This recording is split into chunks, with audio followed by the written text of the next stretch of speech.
Hi, I'm Carley, and this is Shayla. Welcome to What's Cooking at RHS. Today, we're going to teach you how to make Russian tea cakes. If the name doesn't ring a bell, you may know them as butterballs, snowball cookies, or Mexican wedding cakes. Either way, they're delicious. For this recipe, you will need 1 cup of softened butter, a half cup of powdered sugar, 1 teaspoon of vanilla, 2 1/4 cups of all-purpose flour, 3/4 cups of finely chopped nuts, a teaspoon of salt, and a half cup of powdered sugar.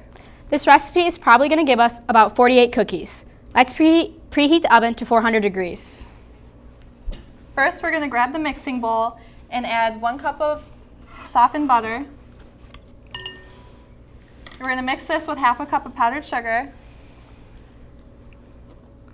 a teaspoon of vanilla. The background of these cookies is interesting. Nobody knows exactly where they came from, but in the 18th century they started appearing in Russia. Weren't they used in tea-sharing ceremonies? Yes, they were. In Russia, hostesses many times would offer their guests Russian tea cakes to go along with a cup of tea. Now we're going to stir 2 1/4 cups of flour into the same bowl.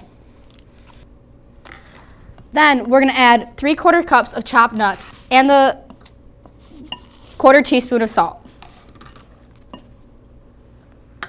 You want to mix this until all the dough holds together very nicely. It's actually a family tradition at my house to get together with my aunts and my cousins over Christmas time to make these cookies. I remember making a mess with the powdered sugar when I was little. My family gets together to make these cookies too during Christmas. So now that we've finished mixing the dough, it's time to shape our cookies into 1-inch balls. You're going to want to put these about 1 inch apart on an ungreased cookie sheet. We'll probably fit about 20 cookies per sheet. They're not going to spread or rise a lot during cooking, so it's okay if they're closer together. If you didn't know, baking is actually a dry cooking technique. It's commonly done in a closed environment, like an oven, which we're going to use today.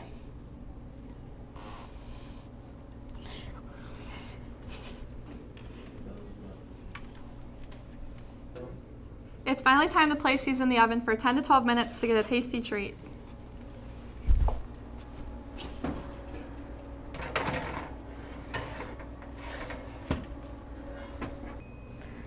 Sounds like they're ready. Let's pull them out.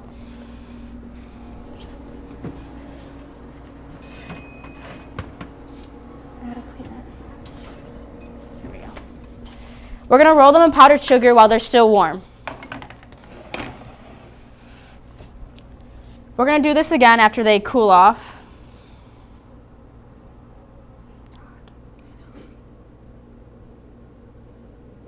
Do you need something else to put them on?